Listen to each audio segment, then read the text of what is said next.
Welcome to our YouTube channel, where wisdom meets inspiration. In this channel, we share valuable insights to help you become the best version of yourself. Our content is designed to uplift your spirit and enrich your life. Make sure to subscribe to our channel to stay connected with this incredible journey. Click the subscribe button below. तो जहाँ तक सवाल है 1976 के पहले का, 76 में मैंने ऑफिशियली ज्वाइन किया Ramakrishna Mission as a monk. उसके पहले मैं 1963 में रामकृष्ण मिशन के एक सेंटर में वॉलंटियर था।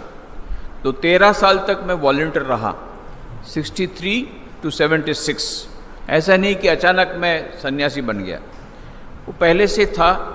तो आइडियाज़ पहले से थे, परंतु बहुत सारी कठिनाइयाँ थी, पारिवारिक कठिनाइयाँ थी। परिवार का मैं सबसे बड़ा सदस्य था।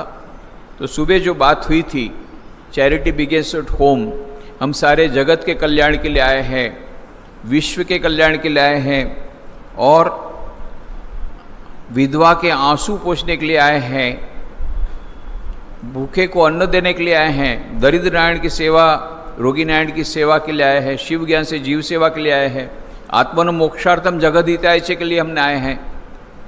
तो पहले तो चैरिटी बिगिंस एट होम, हमारे घर वालों को कम से कम मिनिमम कंफर्ट मिले, मिनिमम एक फाइनेंशियल उनकी स्टेबिलिटी हो, सिक्योरिटी हो, ये रामकृष्ण मिशन में देखा जाता है। तब तक हमको अलाउ नहीं करते हैं, किसी को हम अलाउ नहीं करते हैं। कोई भी यदि रामकृष्ण मिशन में आना चाहता है, या बहनें शारदा मठ में भी जाती है, वहाँ भी वही होता है। पहले देखते हैं कि आपकी फैमिली बैकग्राउंड क्या है। यदि दूसरा कोई है संभालने वाला परिवार में और आर्थिक स्थिति ठीक है, ये सब बहुत सारे कंसिडरेशन करके जब उनको लगता है कि नहीं, एक बृहद कल्याण के लिए आपको छोटा सा अपना कल्याण को त्यागना पड़ेगा, बलिदान देना पड़ेगा अपने जीवन में। और जब कोई बलिदान देता है तो जो उनके साथ जुड़े हुए हैं उनको भी बलिदान देना पड़ता है। उसका फल उनको पहले मिलता है। जो व्यक्ति साधु बनता है, सन्यासी बनता है, उसको तपस्या का फल बाद में मिलता है। सबसे पहले तपस्या का फल उनको मिलता है, उनके माँ बाप को मिलता है, जिन्होंने उसके लिए रास्ता तैयार किया, उनको संस्कार दिए और यहाँ तक उनको ले आए, उनका लालन पालन किया। तो सबसे पहले माता पिता को आपकी तपस्या जाएगी, फिर आपको उसका फल मिलेगा। ये नियम है। क्यों? You are because of your parents. तो पेरेंट्स की ओर देख करके बाद में जाना पड़ेगा। तो इसलिए कुछ मेरी जिम्मेदारियां थी फैमिली की, उसके लिए थोड़ा डिले हो गया। एनीवे 1976 में मैंने ज्वाइन किया। अभी बात यह है कि 63 से जो टर्न अराउंड हुआ मेरे जीवन में, वो कैसे हुआ? कई विद्यार्थी, कई युवा लोग मुझे पूछते हैं, स्वामी जी ऐसा क्या हो गया कि आपने संन्यास ले लिया? आपने तो अच्छा पैकेज मिल रहा था, अच्छी सैलरी मिल रही थी, तो सब क्यों छोड़ दिया? ऐसा क्या हो गया कि आपने संन्यास ले लिया? मैंने उनका कहने का मतलब कुछ न कुछ हुआ होगा।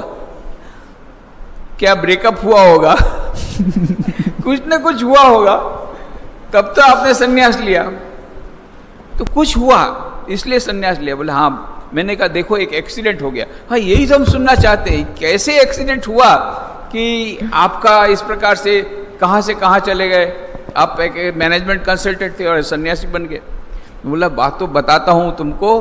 एक्सीडेंट इस प्रकार से हुआ कि मैं रेलवे स्टेशन गया था।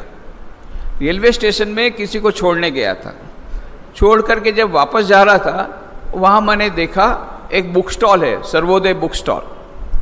तो मेरी पहले से ही पुस्तक पढ़ने में रुचि रही है, तो मैं सोचा चलो कुछ किताब नई मिल जाएगी। उस समय मैं 9वीं कक्षा का छात्र था, 9th का छात्र था।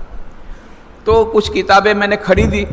वहाँ पर एक छोटी किताब मुझे देखने को मिली। उस किताब का नाम है थॉट्स ऑफ पावर। ये किताब थॉट्स ऑफ पावर, शक्तिदायी विचार, ये किताब जब मैंने देखी तो मैंने उस किताब को ले लिया। छोटी सी किताब, बस वो पढ़ने के बाद सब खत्म।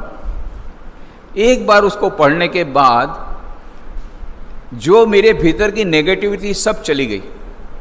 बहुत सारे जीवन की समस्याएं थी, उनका समाधान मिल गया। इसलिए फिर मैंने स्वामी विवेकानंद के साहित्य को और भी पढ़ना शुरू किया।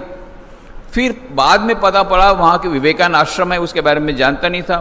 फिर विवेकानंद आश्रम में जाना शुरू किया। इस प्रकार से फिर बाद में वो वॉलंटियर हो गया। ऐसा धीरे धीरे धीरे यह स्थिति ऐसी हुई कि पूरा का पूरा रंग बदल गया कपड़े का। तो एक दिन में नहीं होता है ये सब।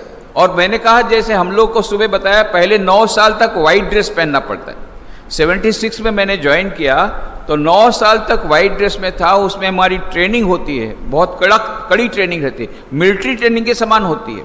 और एडमिशन के समान मिलिट्री में जितना होता है मेडिकल टेस्ट, उससे ज़्यादा मेडिकल टेस्ट होता है। मेडिकल फिट नहीं होने से नहीं लेते। क्यों? मिलिट्री में तो कब कसम 24 घंटे का आपको टाइम मिलता है। हमारा ट्रांसफर कभी भी हो सकता है। अभी टाइम आया, मैं यहाँ बात करूँ, बोले आपका ट्रांसफर राजकोट से अभी दूसरी जगह हो गया, तुरंत मुझे जाना पड़ेगा। There is no reason to why, no ours not to reason why, but to do and die. ये मिलिट्री का इस प्रकार का यहाँ पर वो डिसिप्लिन है। तो जो भी होगा, ये ट्रेनिंग भी 9 साल की होती है, उसके बाद संन्यास दीक्षा मिलती है। तो मुख्य बात है कि यह जो नेगेटिविटी दूर हुई, उसका श्रेय मैं देता हूँ वो एक्सीडेंट जो हुआ। यदि उस दिन रेलवे स्टेशन नहीं जाता और रेलवे स्टेशन में वो सर्वोदय बुक स्टॉल नहीं देखता और वो किताब मेरे हाथ में नहीं आती, तो शायद मैं आपके उस तरफ रहता, इस तरफ नहीं रहता। Become Swami Vivekananda's messenger.